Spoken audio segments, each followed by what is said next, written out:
2019년 6월 10일.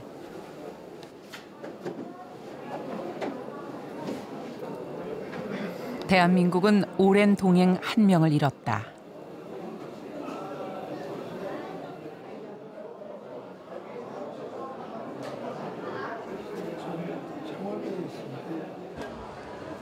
고인이 걸어온 길은 굴곡진 대한민국 현대사 그 자체였다.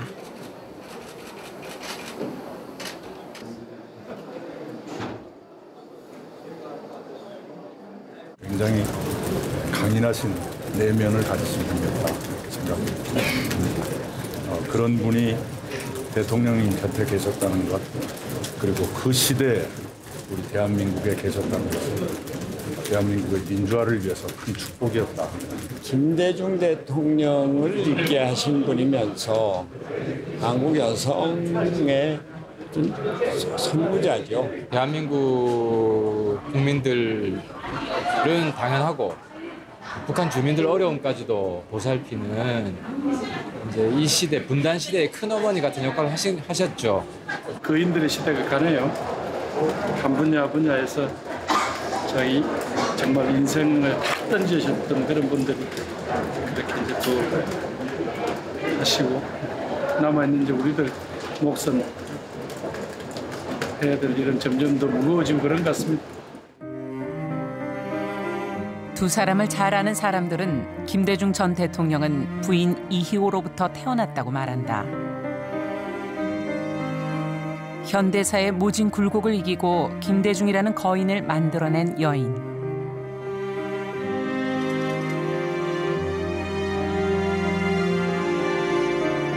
평생 불의와 맞서 싸웠지만 한 번도 화해와 용서를 잃지 않았던 이희호 여사. 그녀는 민주와 평화의 여정을 함께한 우리의 벗이자 동지였다.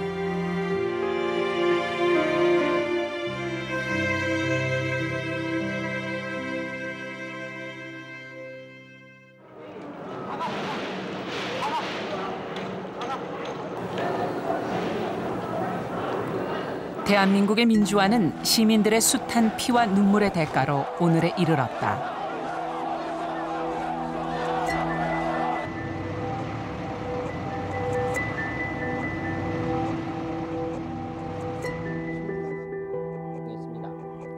(1980년) 군부 독재에 맞선 민주화 운동의 선봉에 섰던 김대중. 그는 죽음을 무릅쓴 채 어떤 회유와 협박에도 흔들리지 않았다.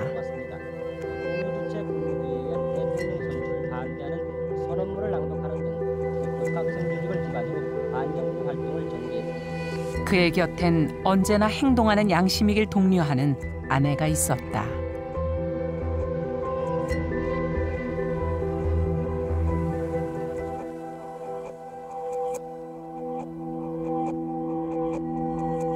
김대중 대통령 본인이 민주주의에 대한 투철한 신념가였고 또 올곧게 길을 걸으셨죠. 그러나 그렇게 가는 데서 그 동행자인 이희호 여사가 안 계셨다면은 훨씬 많은 어려움이 있었을 것이고 또 유혹도 훨씬 많지 않았을까. 근데 그것을 이겨낼 수 있도록 정말 지탱해준 힘, 특히 그 도덕적, 정신적 힘이 이희호 여사가 아니었나. 그들은 세상을 보는 눈이 같았다. 강자보다는 약자를, 분쟁보다는 평화를 귀하게 여기며 오직 그 한 길을 향해 걸어간 부부. 그들은 서로를 신뢰했고 가장 정확하게 평가했다. 인생을 이렇게 살게 도와주고 함께 해준 내 아내한테 절을 한번 하겠다. 그래서 고창국이 놀랐어요. 갑자기 일어나더니 아내 보고 옆에 계신 이 여사를 일어나게 하시더니 이렇게 절을 했어요. 그래서 다들 박수치고 그랬는데 감옥 생활, 망명, 사형 선고 이런 인간으로서는 도저히 견딜 수 없는 그런 고난 신고의 시간을 갖는데 한 20년, 30년 동안. 이희호는 1922년 유복한 의사 집안에서 태어났다. 가족은 화목했지만 고등학교 졸업 직후 어머니 상을 당하며 상황은 급변한다. 아버지는 딸이 대학에 가길 원하지 않았다. 이희호는 2년 동안 집안일을 돌보며 때를 기다렸다.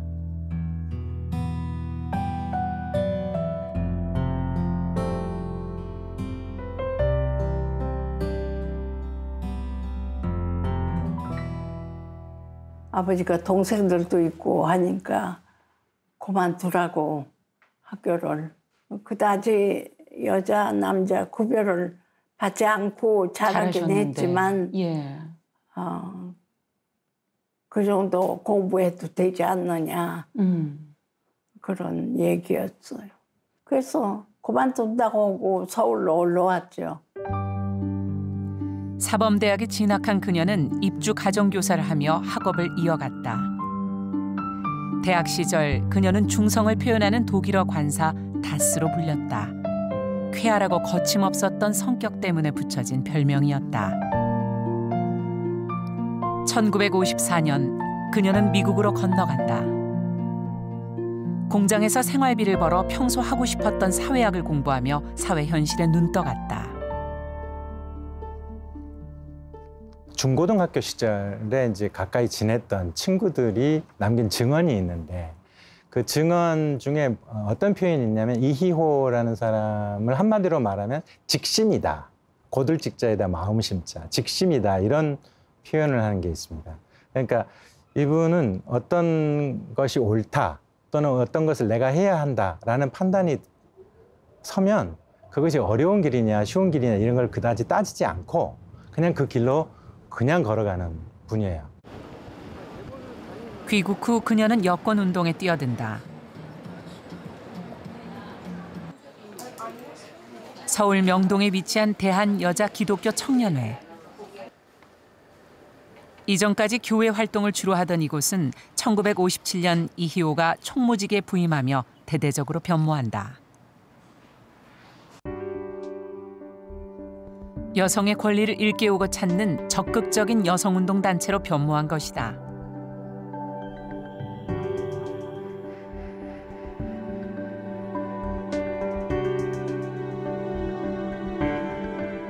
이희호는 4년 동안 전국의 YWCA를 돌며 여성들을 상대로 계몽운동을 벌인다.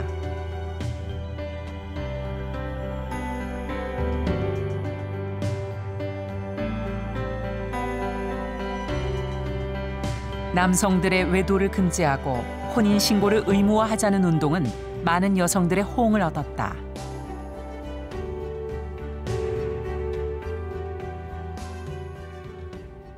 그 당시에 정말 맞는 활동을 제대로 하신 분이시라고 생각이 들고요.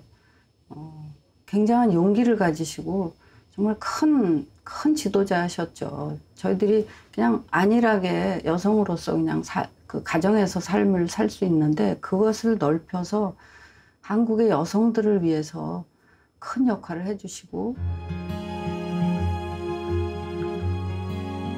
여성운동가 이희호에게 그 모든 것은 국민이 주인인 세상, 민주국가를 만들기 위한 준비였다.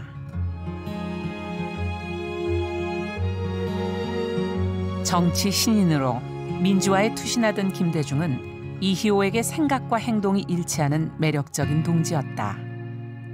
6.25 전쟁 직후 부산의 한 학술 모임에서 만나 인연이 있던 그들은 1962년 명동에서 재회한 후 가까워진다.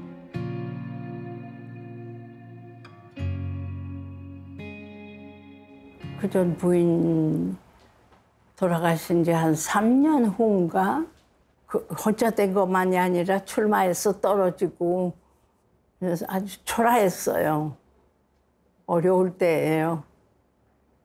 그래서 만나가지고 이제 내가 저녁도 사고 그러다가 친해졌죠.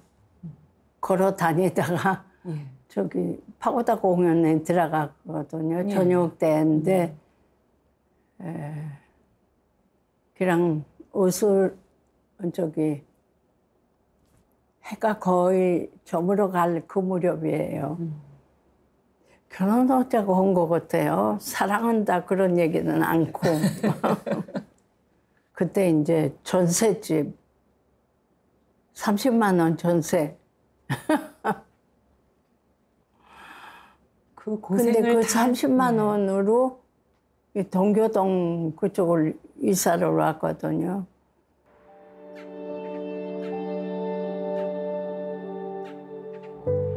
부부의 결혼 생활은 시작부터 남달랐다. 신혼집 입구에 아내와 남편의 명패를 나란히 붙였다. 당시로선 파격적인 선택이었다. 집을 마련하고 기분이 좋아서 김대중 대통령이 기분이 좋아서 그 문패 만드는 그 상점에 가서 문패를 주문을 했대요. 근데 주문하면서 아내 문패도 같이 만들면 좋겠다는 그런 마음이 자기도 모르게 들었답니다. 그래서 그 2개의 문패를 주문했고 그 문패를 받아다가 문에다 걸었는데 하차는 전시용으로 내가 그렇게 결정한 것은 아니다. 아니, 말을 만들기 좋아하는 호사가들에게 반박하자면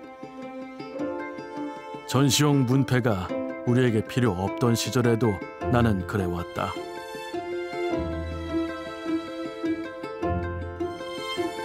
그건 아내에 대한 감사와 존경, 그 마음의 소박한 발로 때문에 그랬다. 그런데 이상한 일은 막상 그렇게 하고 보니 문패를 대할 때마다 아내에 대한 동지의식이 무럭무럭 자라난다는 사실이다.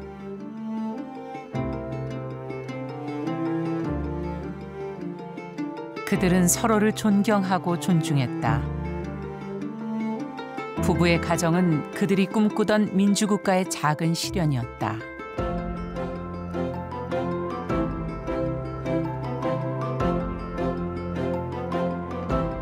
(1967년) 김대중은 목포에서 제7대 국회의원 선거에 출마한다.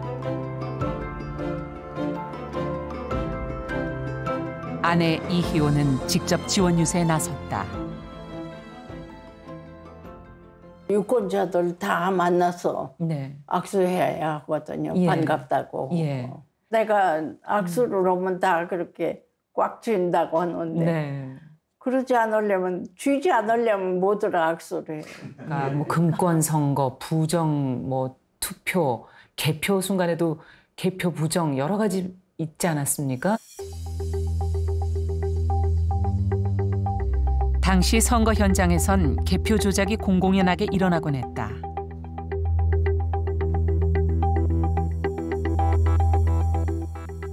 불이 꺼지면 이제 딴 그 여당표를 거기다가 많이 집어넣고 그런 네. 경향이 있으니까 이제 전부 네. 우리 쪽 사람들이 바깥에서 지키면서 프레시를 다 가지고 있다가 불 꺼지니까 켰죠. 그러니 개표 부정을 할 수가 없었군요. 표를. 그렇죠. 예. 김대중은 접전 끝에 승리한다. 사전 5기 끝에 성공한 정치 신인의 화려한 등장이었다.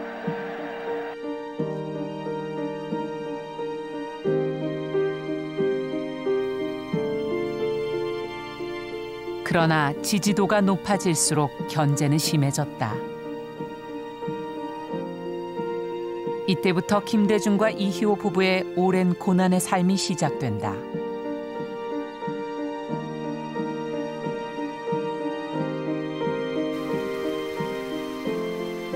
(1971년) 김대중은 의문의 교통사고를 당한다. 제1야당의 대통령 후보로 선출돼 정계의 파란을 몰고 온 직후였다.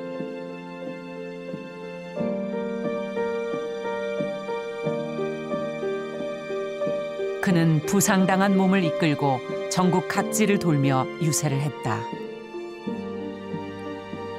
미국과 중국, 일본과 함께 한반도 평화 통일을 이루겠다는 파격적인 선거 공약을 내놓았다.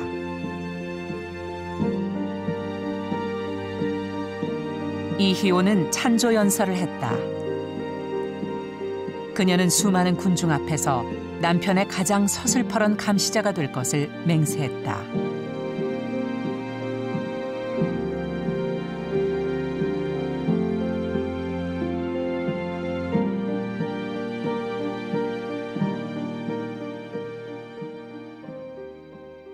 본인은 스스로 언제나 내가 단순히 정치인의 한 내조자, 뭐 아내 이런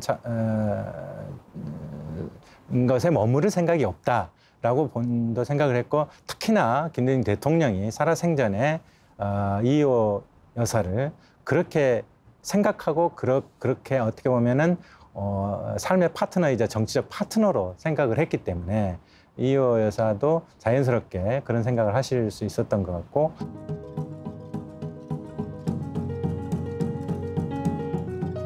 초선 국회의원 경력의 정치 신인과 세 번째 선거에 나선 현직 대통령의 대결.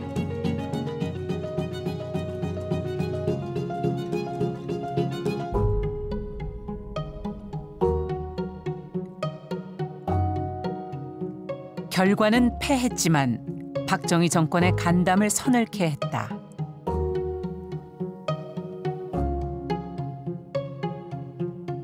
다음에 박정희 정권은 유신을 선언한다. 국회가 해산됐고 대통령 간선제가 도입돼 영구 집권 체제가 마련됐다. 당시 도쿄에 머물고 있던 김대중은 괴한에 납치된다.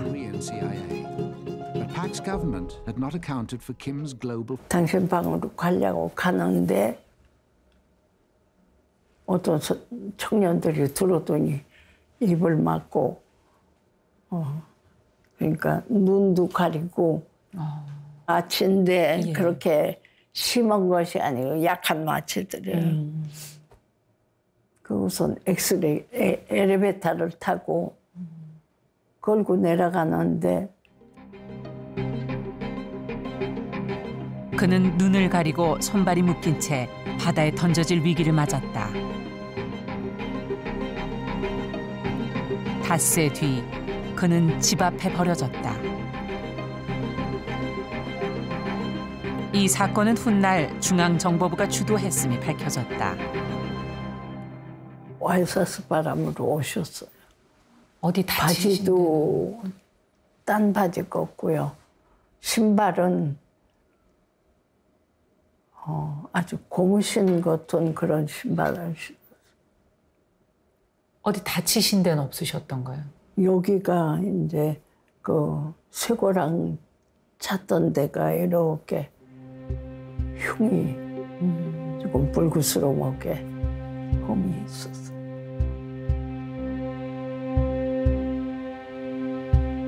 충격은 컸다.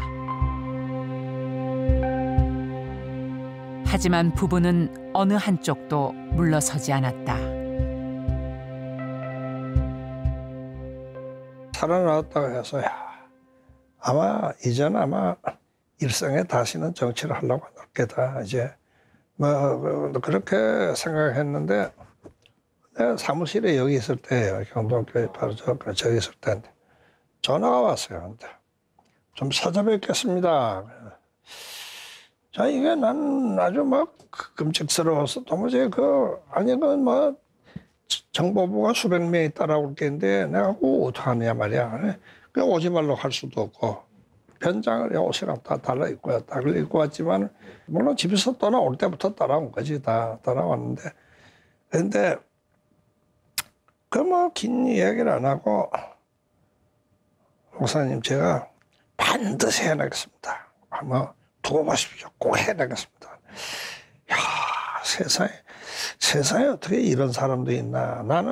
나라면 아주 밖에 겁이는 나오지도 않겠고 그 생각했는데 참 내가 그 사람한테 놀란 일이 몇 번 있는데 그게 나로서는 참 놀라운 사건이었어요. 유신 시대 국민의 인권과 자유는 극도로 제한됐다.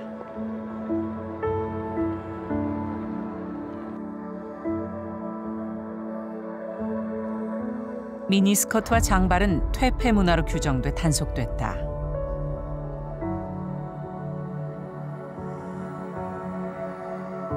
종교인과 지식인들이 앞장서 부당한 독재의 반기를 들었다.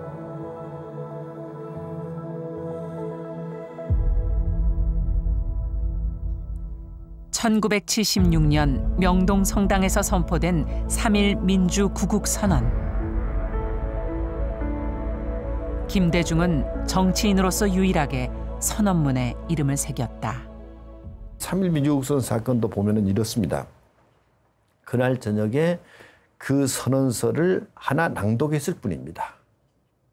명동 성당에서 한 700~800명 그 신도들이 모이는 3.1절 기념 미사에 개신교 목사들이 거기 가서 문동환 박사가 이제 설교도 하고, 그리고 이제 성명서는 이우전 선생이 있고, 이제 이렇게 하고 끝났습니다.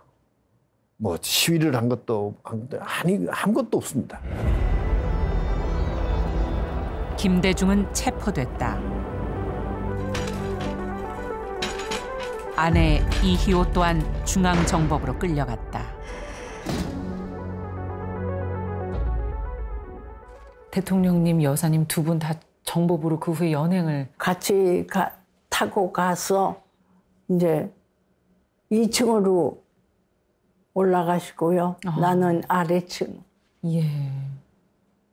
근데 많은 젊은이들이 민주화를 위해서 여기를 거쳐갔는데 나도 오게 돼서 영광이라고 생각합니다 하고 앉았어요. 그분들이 뭐라고 반응을 아무 하시던가요? 말도 안 해요. 참 당당하게 들어가신 게 아닌가 싶기도 하고. 죄가 없으니까 죄가 당당할 없으니까. 수밖에 예. 없었어요. 그 후에는 어떤 일이 있었습니까? 그런데 먹지 않았어요. 네, 사흘을 완전히 굶고 잠도 단식 그러면 투쟁했어요. 안 주무셨습니까? 잠은 잘 수가 없는 것이 너무 환하게 불을 화내서 예. 이 정도가 아니에요. 이거 몇 배. 그리고 막 머리가 뜨거울 정도로 그렇게 열이 있는 그런 전등을 켜요. 취조를 특별히 그냥 별거 물어보지 않고 저기 이력서를 쓰라고 그러고요. 썼는데 또 쓰라고 그러고 2번 썼어요.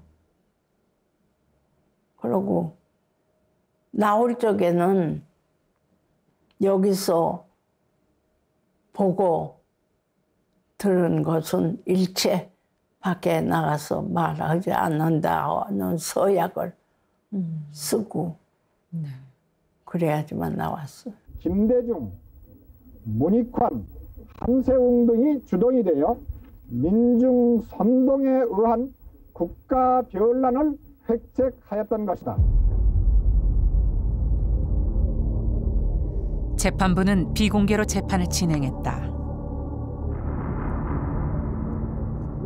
김대중은 7년형을 선고받았다. 아내는 옥중의 남편에게 편지를 썼다.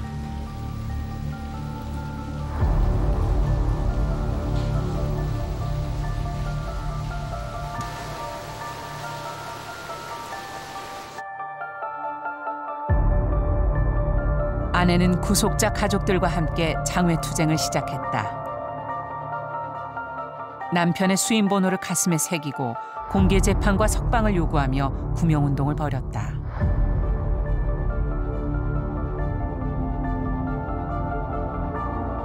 하지만 남편은 늘 당당하길 바랬다.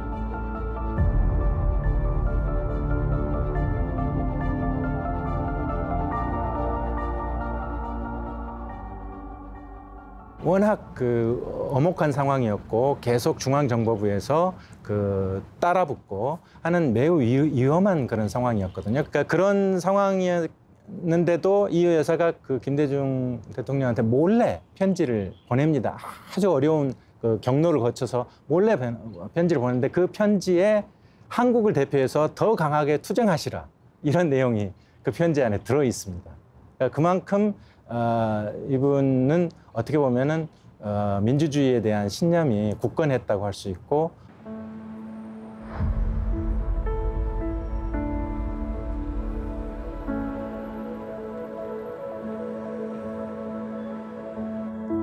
부부는 만날 수 없었지만 끊임없이 소통했다.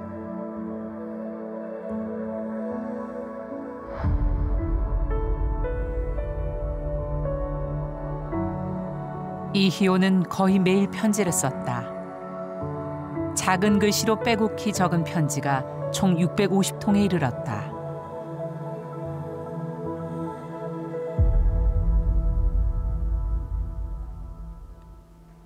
아내는 옥중에서 책을 보며 소일하는 남편을 위해 세상에 하나뿐인 장갑을 떠서 보냈다.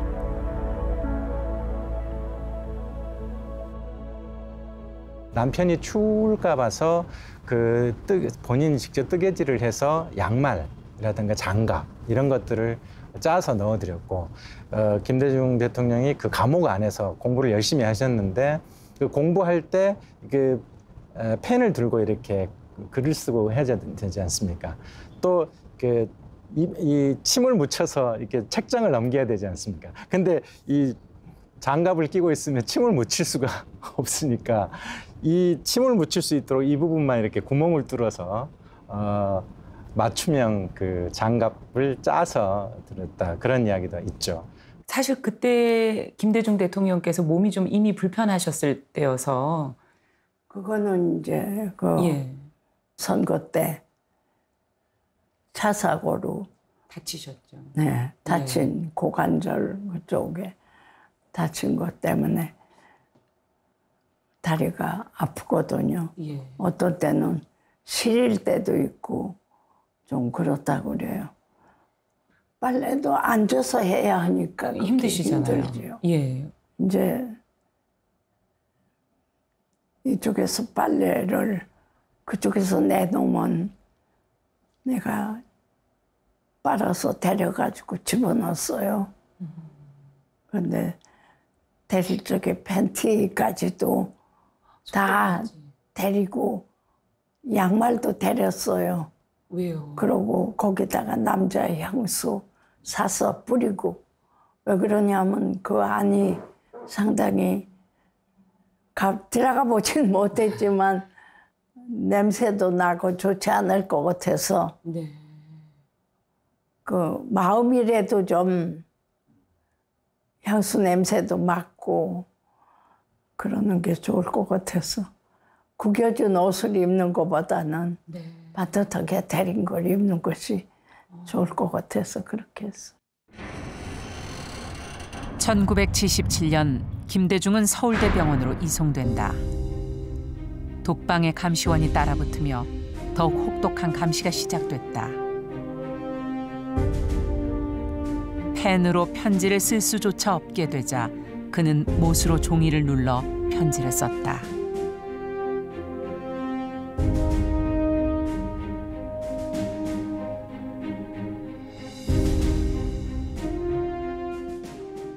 병원으로 가시면 편하시겠지 생각을 했어요. 가서 뵈니까 그 특실 제일 끝에 계신데 이쪽 특실에 들어가는 입구가 있겠죠. 입구서부터 이제 교도관이 지키고 이제 음식은 가지고 와서 바깥에 그 방 바깥에 놓고 그럼 그이들이 검사를 하고 가지고 들어와요. 그런데 그 맞은 짝에 정보원 또 한쪽에는 경찰 방을 둘씩이나 쓰고 있더라고요. 그것도 또 감옥이네요. 그렇게 보니까. 감옥이죠. 감옥보다 더 하죠. 왜 그러냐면 이 창에는 전부 하늘색보다 진한 거 있죠. 네. 아주 권색도 아니고 중간치. 그 비닐을 그 창에 다 붙였어요. 밖에 안 그래서 보이겠네요. 밖에 일체 안 보이고 하늘도 안 보여요. 그러니까 답답해서 못 견디셔서 교도소가 훨씬 낫다. 땅도 짚을 수 있고 거기서는 운동을 시키거든요. 운동 시간이 거의 1시간 있으면 화초도 심고 그랬는데 그런 걸 못하니까 너무 답답하셔서 다시 교도소로 보내달라고. 예. 아무리 졸라도 안 보내줘요. 정권의 회유와 협박이 이어졌지만 부부는 동요하지 않았다. 이희호는 마음속 고통을 내색하지 않은 채 남편이 돌아오기만을 기다렸다. (1979년) 박정희 대통령이 저격당해 숨지면서 김대중은 풀려난다. 2년 9개월 만이었다. 입대까지 민주회복을 위해서 투쟁을 해왔기 때문에 앞으로도 계속 아직 민주회복이 되지 않았으므로 계속 민주회복을 열망하는 국민과 더불어 회복이 완성될 때까지 꾸준히 입대까지의 고난을 계속 할 수밖에 없다고 그렇게 생각하고 국민과 더불어 걸어 나가시기를 바라는 그 마음뿐이에요. 민주화를 위해 어둡고 긴 터널을 지나온 그들을 국민들은 열렬히 환영했다. 그러나 행복은 오래가지 않았다. 11시도 넘었는데 갑작스레 군경이 들어와요. 우리 집으로. 구두를 신은 채 들어가지고 조카를 겨누더라고요.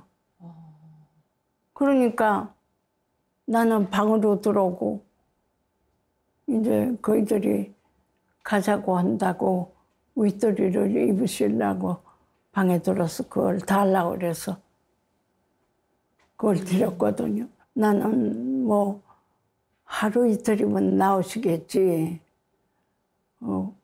그러고선 하나님 함께 하여 주시니까 염려 말라고. 나는 그 다음부터 연금이 되는데 일체 바깥에 못 나가게 하고 연금을 시켰거든요.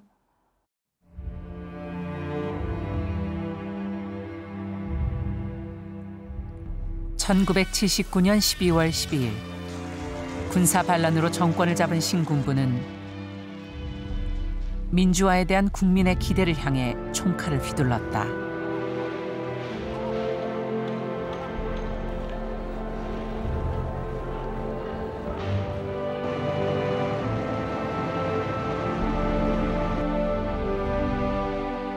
다음해 5월 17일 그들은 김대중을 중앙정보부로 연행했다. 죄명은 내란 음모죄. 광주 민주화운동을 뒤에서 조종했다는 혐의를 씌웠다. 그는 사형 선고를 받는다. 이희호는 아이들을 데리고 면회를 갔다. 자식들 데리고 면회 가서 거기서 그 남편 앞에 두고 창살이 가리고 있지만은 거기서 무릎을 꿇고 기도를 하는데 그 기도를 하면서 그 첫 마디가 하나님의 뜻대로 하십시오 이런 말씀 하세요. 그러니까 구해 주십시오 이렇게 기도를 할 법도 한데 그렇게 하는 게 아니라 하늘의 뜻대로 하십시오 이렇게 기도를 하고 그리고 우리를 핍박하는 사람들도 사랑으로 거두어 주십시오 이런 말을 하고요. 그리고 동시에 이 땅의 정의와 민주주의가 회복될 수 있도록 도와주십시오. 그렇게 기도를 합니다. 그래서 그 기도를 듣고 당시 김대중 대통령이 그때만큼 내 아내를 존경하는 눈으로 본 적이 없다. 신군부는 가족을 향해서도 비수를 겨눴다. 이희호는 장남 김홍일이 붙잡혀가는 모습을 바라볼 수밖에 없었다. 큰아드님도 체포돼서 고문을 받으셨죠? 그렇죠. 고문당했는데 아버지를 공산당이라고 해라. 그걸로 때린 거예요. 고문을. 너무 그렇게 고문을 당하니까 괴로워서 내가 죽어야겠다. 그런 생각으로 벽에다가 머리를 막 치쳤어요. 본인이. 그래가지고선 저기 뇌를 다쳐서 파킨슨에 걸렸죠.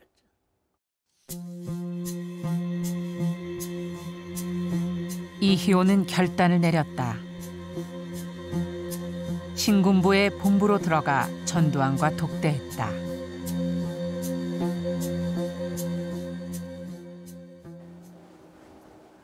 내가 좀 빨리 석방이 되도록 해주시면 좋겠다고 그 말을 했더니 자기 혼자서 결정하는 문제가 아니래요. 제5공화국이 출범하며 김대중은 20년형으로 감형된다. 그리고 다시 병원 감금 생활이 시작됐다.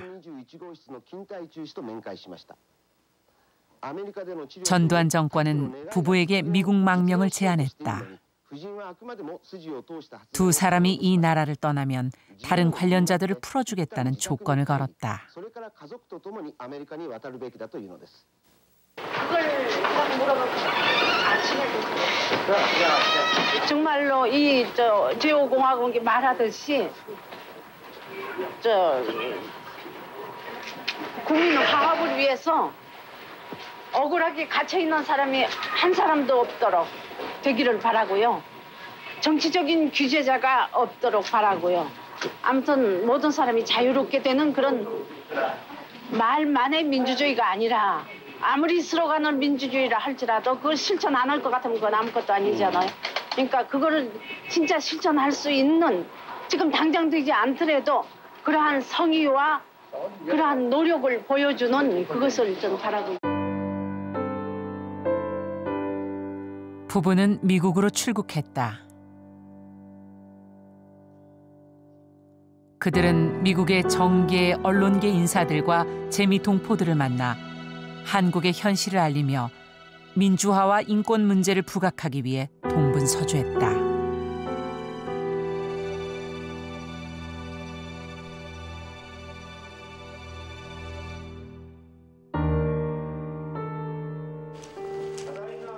김대중은 미국 정부를 움직여 한국의 독재 정권에 압력을 가하겠다는 계획을 가지고 있었다. My return to Korea will not result in creating social chaos, but result in stability. So now it is time for Korean government to change its policy. And the Korean government is asking North Korea to have a dialogue with it. Why not with Democratic opponents? We are not begging dialogue. We only want to promote, to develop our politics peacefully and orderly. But if Korean government, Chondoan government doesn't want to have a dialogue with us, that's okay. We must fight. 1985년 2월 부부는 정부의 반대와 암살 위험을 무릅쓰고 귀국한다.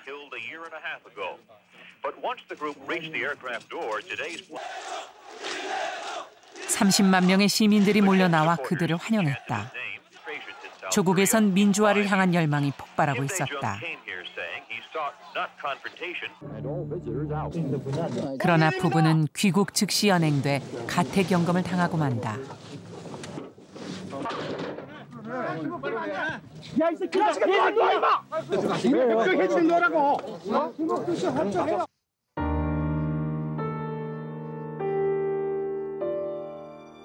그때 응접실에 달력이 있어서 거기에다가 연구원 날을 전부 가위표를 해서 해놓으셨었어요.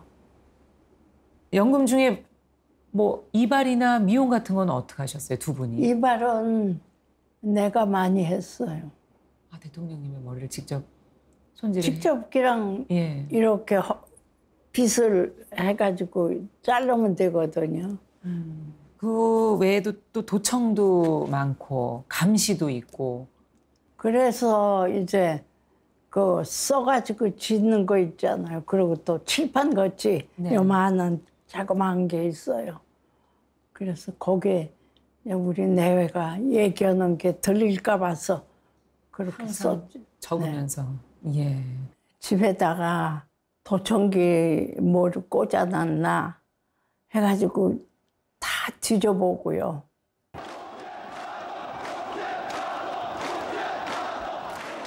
(1987년 6월) 전국 곳곳에서 일제히 민주화 항쟁이 일어난다.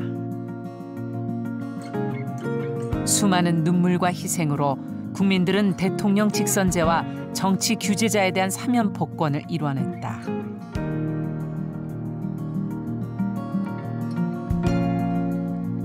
김대중, 이희호 부부는 세 번의 도전 끝에 1998년 제15대 대한민국 대통령과 영부인이 된다.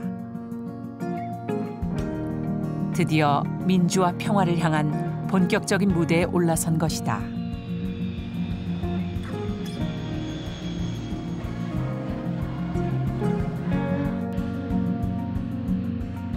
김대중 대통령 내외는 후보 시절부터 공언했던 한반도 평화를 향한 여정을 시작했다.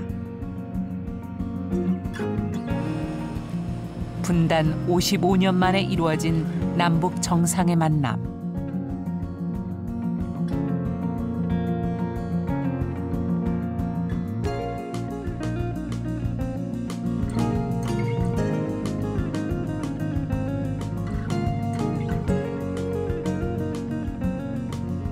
역사적인 만남은 평화를 향한 오랜 행보의 결실이었다.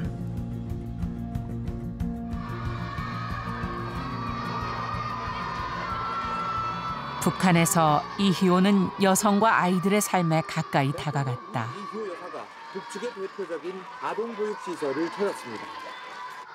20대 때 여성운동을 처음 시작하던 그때처럼 그녀의 시선은 언제나 가장 나약하고 보호받아야 할 사람들에게 머물렀다.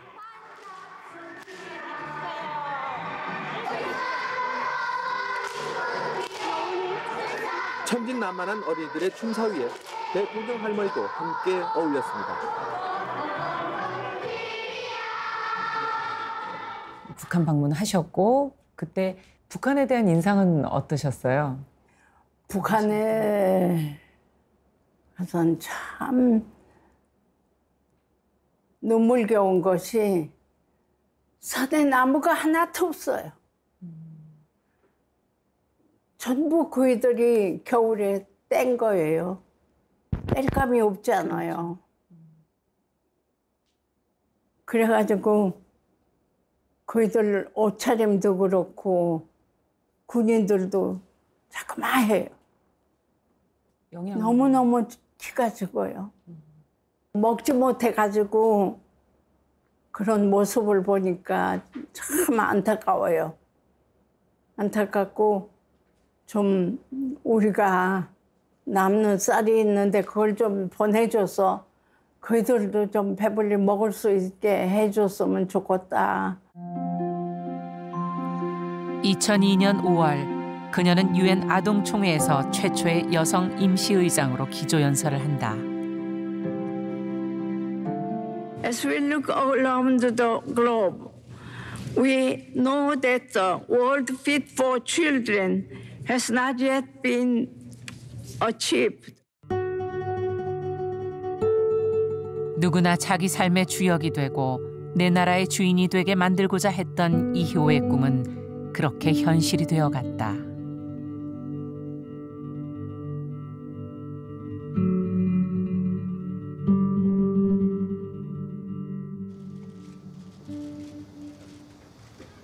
(2009년 8월) 그녀는 일생의 동행을 먼저 떠나보낸다.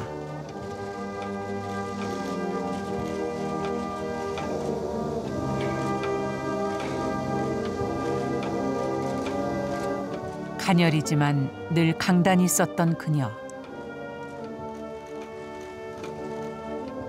이날만은 수척한 모습으로 가장 좋은 버시자 동지였던 김대중의 마지막 길을 배웅했다. 홍수 국무총리께서 헌화 분양을 하시겠습니다.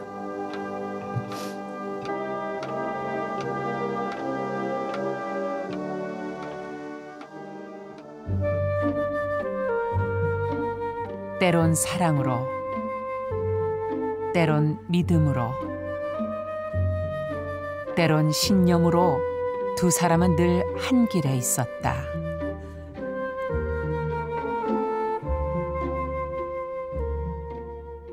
김대중 대통령께서 이제 이게 그 세상을 떠나시고 언제 가장 그 김대중 대통령의 빈자리를 느끼십니까?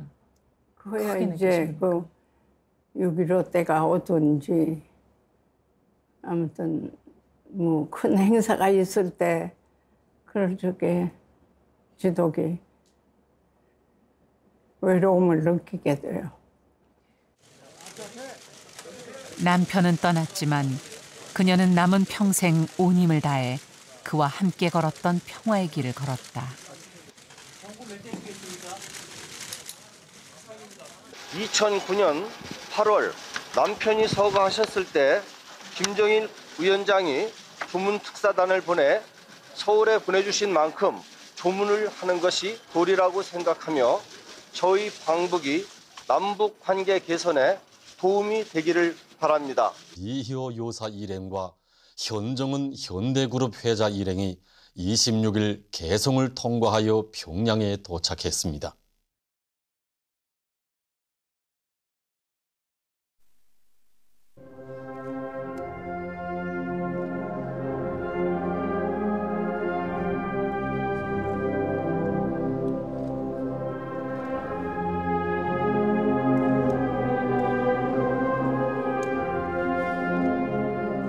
한 발 한 발 내딛는 걸음은 민족의 상처에 대한 어루만짐이자 화해와 평화로 함께할 미래에 대한 당부였다.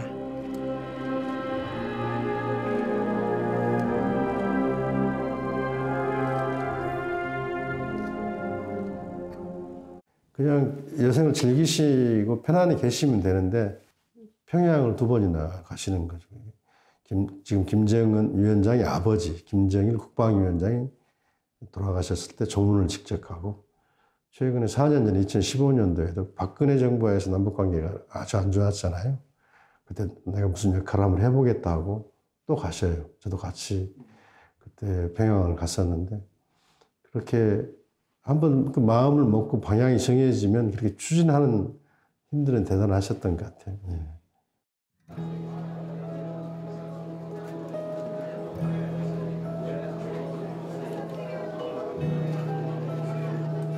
그 모든 열정을 다한 삶의 끝자락. 그녀의 마지막 소망은 하나였다.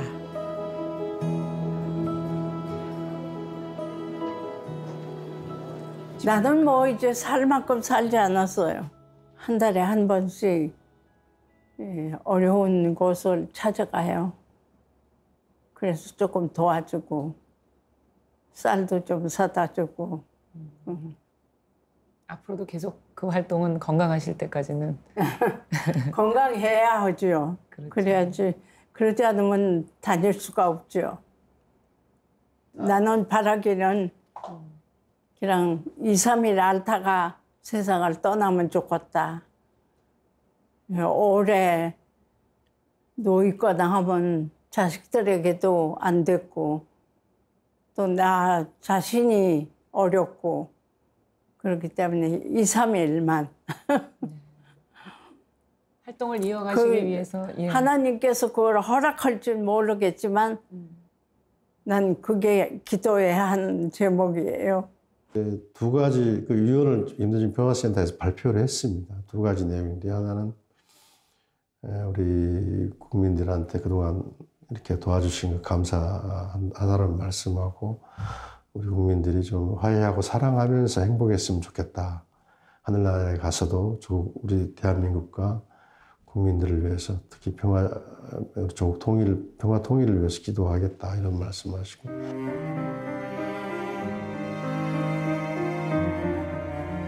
한때는 거칠 것 없는 투사였고 한때는 따스한 어머니 같았던 그 이름 이희호.